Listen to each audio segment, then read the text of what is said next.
Ya, kali ini kita masuk ke pertemuan ketiga, yaitu praktikum dasar elektronika atau muka virtual. Kali ini kita akan bahas tentang tujuan apa sih. Jadi praktikum itu ada 14 kali pertemuan. Kalau percobanya itu ada 5, jadi nanti 3 ya.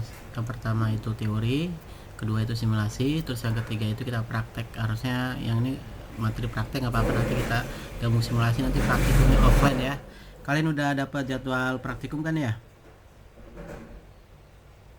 Udah, Pak. Udah, Sudah, biar Pak, sampai sudah. lupa ya. Oke, jadi tujuan kita belajar ini apa? Yang pertama apa? Memahami prinsip kerja penyarah setengah gelombang. Kenapa setengah gelombang? Karena cuma pakai satu dioda ya.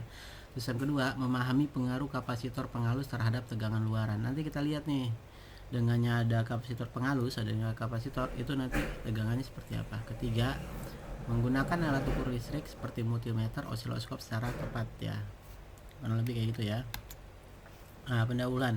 Hampir semua peralatan elektronika menggunakan apa? Tegangan DC. Laptop DC, komputer DC, TV DC. Nah, rata-rata semua DC. Sedangkan sumber listrik yang tersedia itu berupa tegangan AC. Karena itu apa? Tegangan AC itu harus dirubah menjadi apa? Tegangan DC.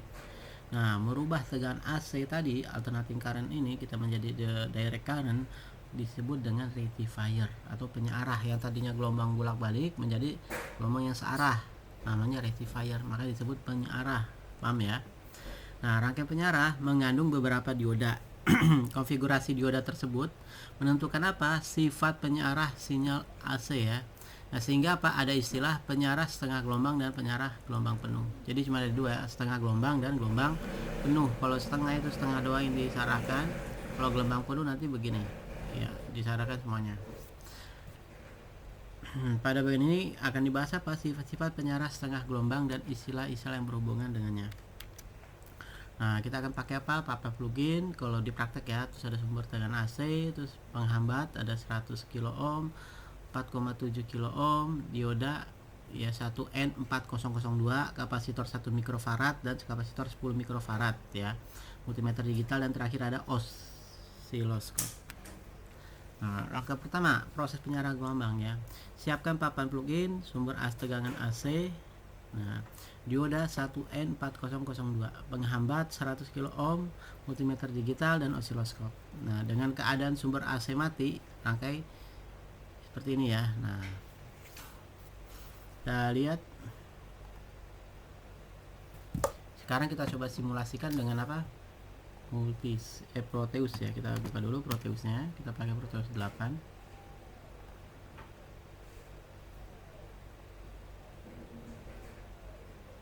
Oke, kita pilih yang ini.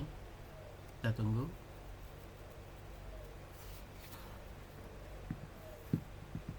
Nah, udah jadi. Yang pertama, biar enak, kita bagi dua, split layarnya. Ya, kalau nggak kelihatan mohon maaf aja. Ini kita rekam, nanti kalau mau dilihat lagi bisa. Yang pertama kita klik P untuk pilih ininya ya. Yang pertama kita pakai apa? Vsin, sumber tegangan. Kita ketik di sini.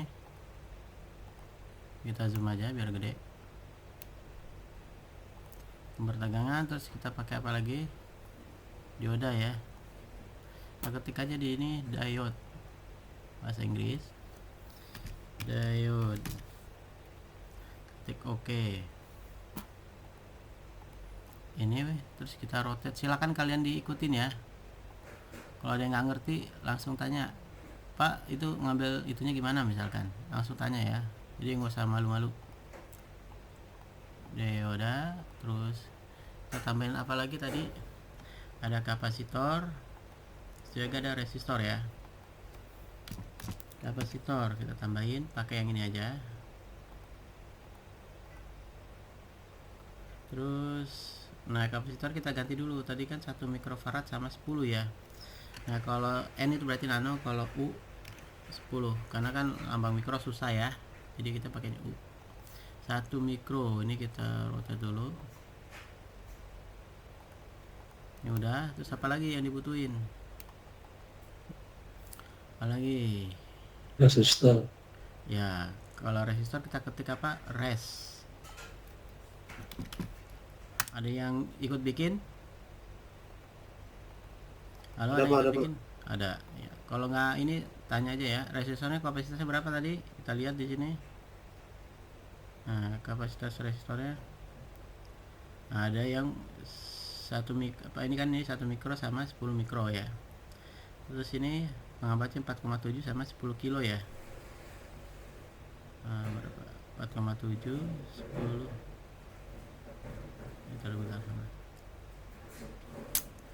Nah, 100 kilo ya. Jadi ada 2 100 kilo sama 4,7. Kita bikin 2.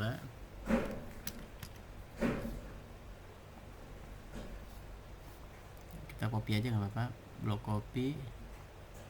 Kayak gitu ya. Yes. Nah, kita rangkai begini. Nah, karena kita pakai biar kita nggak copot-copot rangkaian, kita pakai saklar ya. Buat gantiin nanti ganti mic ininya. Ini kapasitor juga kita pakai 2. Kita rotate. Nah,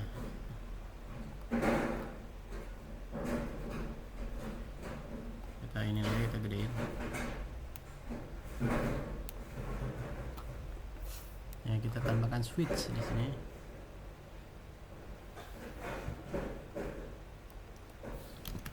Switch.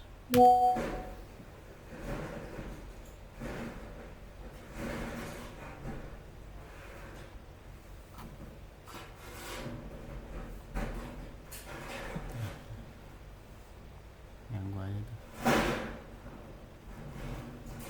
Kita rotate.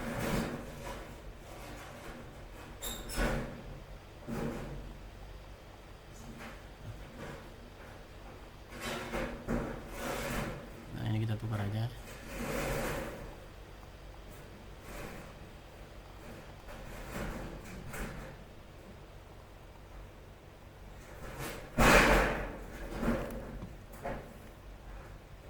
AC-nya di setting apa? AC di setting. Nanti satu-satu. Di setting kan kita maunya tadi tegangannya berapa? 10 RMS kan. Nah, 10 RMS itu kan 10 yang tegangan dibaca sama multimeter ya. Kalau yang ini kan phase in itu kan tegangan sin ya. Jadi kalau mau itu tinggal dikalikan akar 2. Ini kamu kalau mau setting kali akar 2. Saya lupa tuh mau copy ini. Copy block.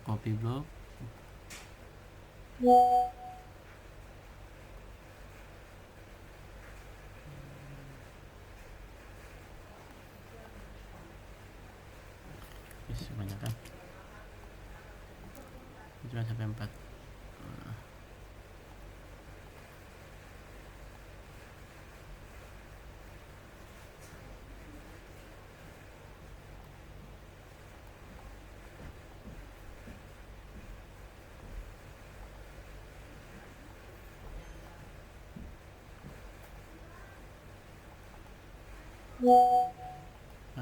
Mikro tuh ya.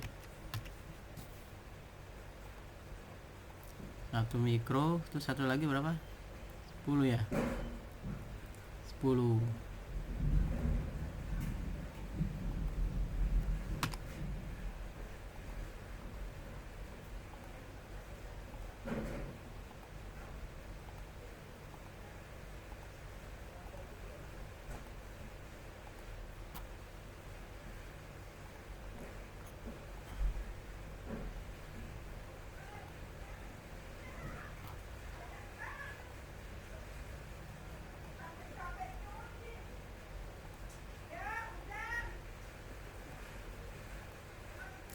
Terus multimeter.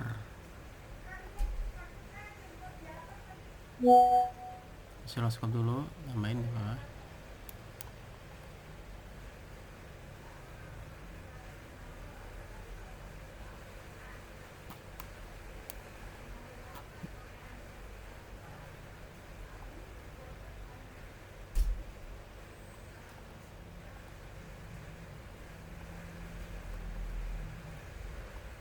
Nih, biar enak kita zoom aja.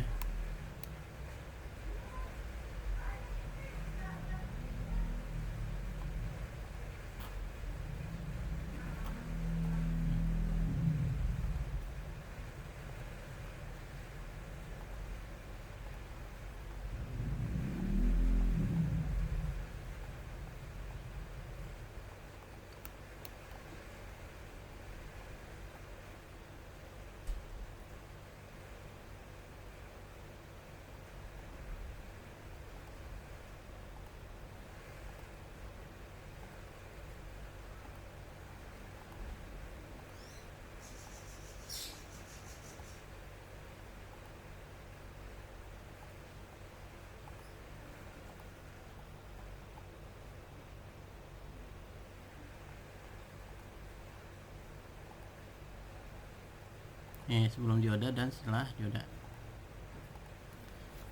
Oke, kita coba ya, kita running. Nah, ini gak enak, kita deketin. Ini juga saya deketin.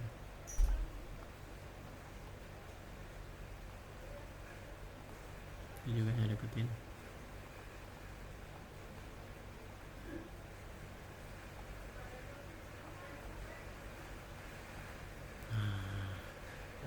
Biar bisa di zoom enak.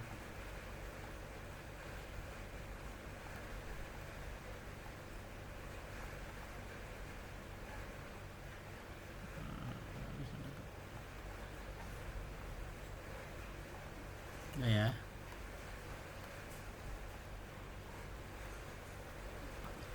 oke, kita running. Kenapa masih nol? Ya karena ininya sakarnya belum. Ya, kita baru coba pakai ini doang. Oke, yang pertama.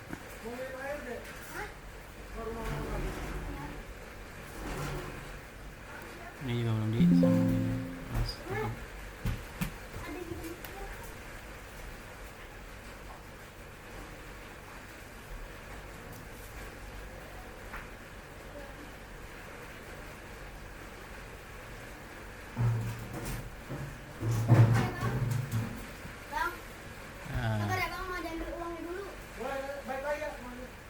Oke.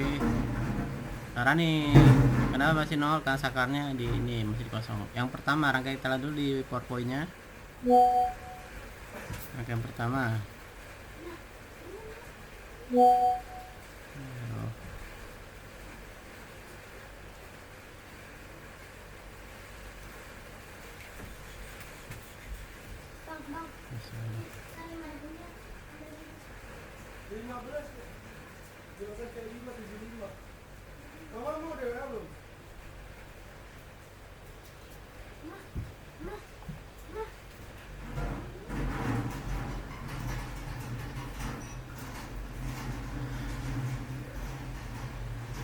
Nah, lihat yang pertama apa? 1 mikro sama 100 ya. Kita lihat dulu. Nah, ya, ini kita ininya ya. Dari yang paling kecil dulu kita coba deh.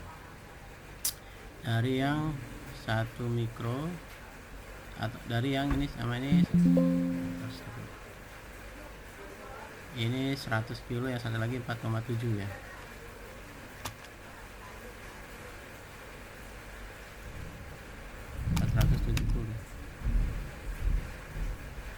Oke ya, kita coba misalkan tanpa kapasitor. Kapasitor kan fungsinya untuk apa? Memfilter ya, memperbagus nilainya. Nah, itu kita coba tanpa kapasitor. Kita running diodanya. Nah, itu belum, karena ini belum kita connect ini ya. Kita connect pakai yang kapasitor yang 420 dulu. Pak, maaf Pak, ini ya, Bapak sebenarnya masih di PPT ya Pak? Enggak. Oh enggak ya? Udah ke Apa ini saya nge-lag ya? Udah. Ya internetnya nge-lag kali. Di saya juga saja udah lihat tampilannya, udah ini, udah. Iya Pak, Coba yang lain. Oke. Aman Pak. Aman kan tuh? Aman. Berarti jaringan kamu ya. Kok ini nggak muncul. Ininya kan belum kita setting rupanya. Ini tadi kita pengennya berapa? 10 ya. 10 dikali itu 10 dikali akar 2 14,14 ya. Frekuensinya berapa? 50. Nah, kita setting dulu nih 14,4 sama frekuensinya. Kalau udah, kita tekan OK. Nah, kita coba misalkan yang pakai resistor 470 dulu. Menyerah setengah gelombang. Nah, kalau kita lihat gelombangnya yang disalin dia setengah. Nah, kenapa error? Nah, karena kalau di sini harus pakai grounding. Jadi harus kita pakai grounding dulu. Yes. Ini kita kasih ke 2, ini juga sama 2. Ini harusnya setengah gelombang. Ini harusnya dia lurus. Nah, dia harus pakai grounding kalau di oscilloscope-nya ini. Kita tambahkan grounding dulu ya.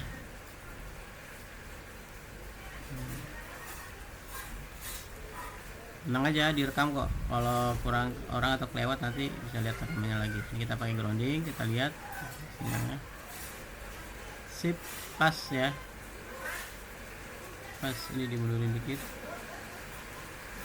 biasanya juga sama. Nah, kita lihat yang putih itu adalah oke, yang merah itu adalah gelombang sebelum ini ya, gelombang 1 sebelum disarahin. Terus yang putih ini adalah gelombang setelah disarahin.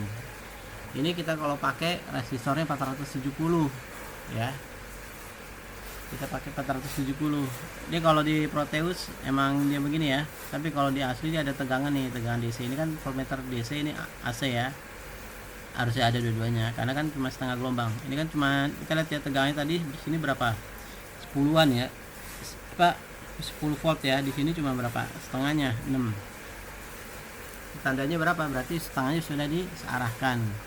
Kita pakai 470. Ini cuma satu buah resistor ini, terus kita tambah satu lagi pakai yang 1 mikrofarad. Kita lihat perubahannya. Nah, ini sudah mulai, di sini mulai berubah ya sinyal. Di sini kita lihat. Oh, yang di sini kita lihat Pak. Kalian perhatikan di sini. Kita lihat dia sudah mulai memfilter ya, agak bagus. Nah, sekarang kita pakai coba yang kapasitornya 100K ya. Ini kita ambil dulu kapasitornya 100K. Kapasitor kita pakai 100K. Oke, terus nah kalau kapasitor doang kita lihat ini sini juga cuma mulai gini ya. Kita tambahkan dengan kapasitor. Nah, ditambahkan kapasitor 1 mikrofarad, maka dia lihat ini udah mau lurus saja ya, mendekati nilai AC ya, mendekati nilai AC. Ini yang pakai 100K. Oke, paham ya? Nah, di sini ketika ini lihat nilai tegangannya, tegangan AC-nya, tegangan DC-nya udah ada kan? Ya mulai ada DC-nya udah gede. Terus sekarang kita mau coba kalau dia pakai 100K, 470 sama 1 mikro. Tadi udah belum? Kalau pakai ini dia masih kayak gini. Kalau kita pakai yang ini ya pakai 100K dan dia 1 mikro, udah mulai sagging gini ya. Dia DC-nya udah mulai muncul, DC-nya udah mulai besar. Paham ya? Terus gimana kalau misalkan saya ganti yang 100K dengan 10 mikrofarad? Nah, maka hasilnya akan lebih bagus lagi. Nah, kita pakai yang ini ya, 100K dan 10 mikrofarad. Nah, kita lihat di sini hampir mendekati DC ini, masih ada di sini ya, teman-teman, masih ada lagging di sini. Masih ada laggingnya, tapi dia sudah mendekati sinyal DC. Oke, sampai sini ada yang mau ditanyakan? Ada yang mau bertanya, silakan. Paham ya? Silakan nanti kalian buat, kalian simulasikan. Atau ada yang nggak bisa di Proteusnya? Ada yang mau nanya boleh, silakan. Jadi paham ya, fungsinya rectifier ini adalah penyarah. Yang tadinya sinyal AC diarahkan menjadi DC.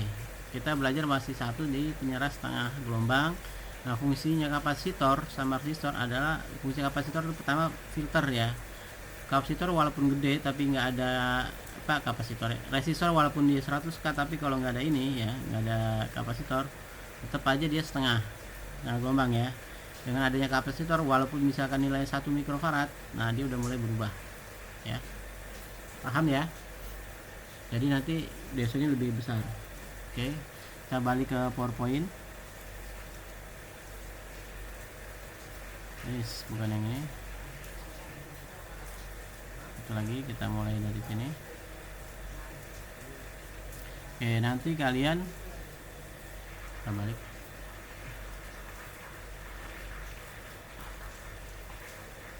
Nanti kalian bikin ya rangkaian seperti ini, nanti dirubah. Ini ada saatnya 1 mikro sama 100 kilo ohm itu yang paling bagus kan. Nah, nanti maka kalian coba diukur di simulasi ya, pengukurannya berapa. PA dengan di A, VB dengan di B, pengukurannya berapa. Hasil pengukuran nilai puncak-puncak ini pakai VPP. Nah, dengan menggunakan multimeter digital diatur pada pengukuran DC. ukur tegangan pada titik B, kemudian isikan hasil tabelnya. Juga sama, gambarkan osiloskopnya ya. Jadi yang A sebelum dioda dan yang B adalah setelah dioda.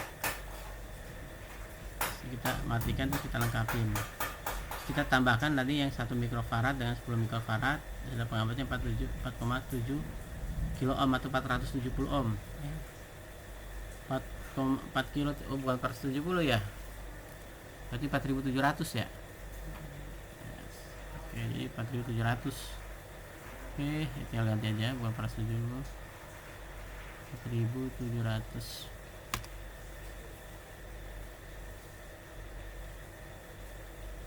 Atau 4,3 4,7 K. Nah tuh, nah dia mulai begini kan. Nah nanti kalian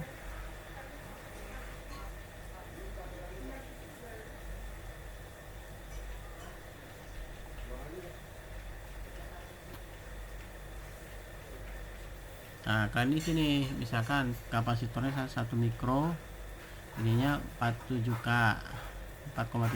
terus ini 1 mikro, ininya berapa? Nah, satunya lagi 100 K. Nah kalau yang ini 100 K ya, saya 10 mikro, ininya 4,7, ini 10 mikro, ininya 100 K. Nanti kalian lihat nih, diukur di osiloskopnya berapa, terus ukuran multimeternya biasanya berapa. Oke, sampai sini.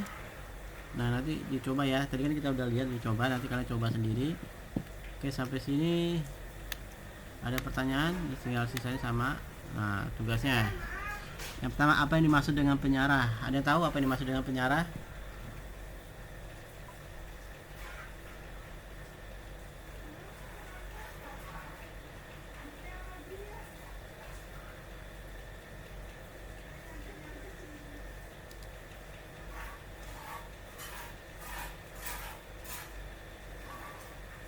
Perubahan dari AC ke DC, Pak.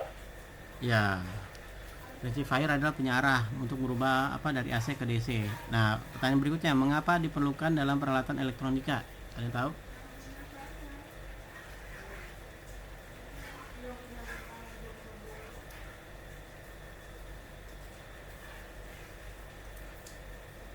Karena apa?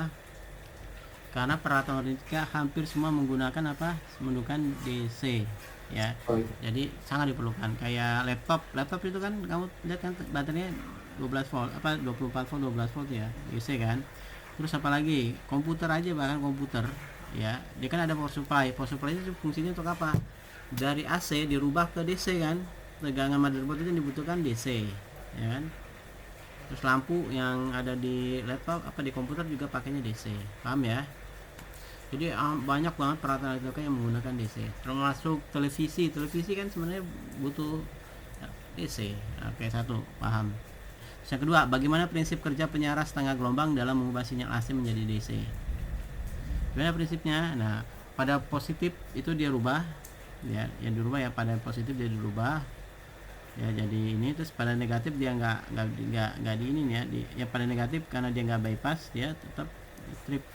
Penjelasannya kan ada di halaman 2 kalau salah. Nah, apa fungsinya kapasitor? Fungsinya adalah untuk memperhalus agar tegangan itu mendekati mendekati DC, nilai DC ya. Apa pengaruh kapasitor? Nilai kapasitor, semakin tinggi nilai kapasitor maka tegangan akan mendekati nilai DC. Paham ya? Apa peran dioda dalam rangkaian penyarah setengah gelombang? Ya, peran dioda pasti menyarahkan sinyal AC jadi DC. Maka apa perubahan nilai hambatan resistor pada rangkaian mempengaruhi hasil pengukuran tegangan keluaran setelah penyarahan? Nah, itu dibahas. Silakan dijawab. Oke, sampai sini ada pertanyaan? Oke, kalau tidak ada pertanyaan, ada yang mau ditanyakan? Nah, kalau enggak sambil saya absen ya. Ya, matiin dulu rekamannya. Nanti kalau misalkan penjelasannya kurang, tinggal dilihat aja ya.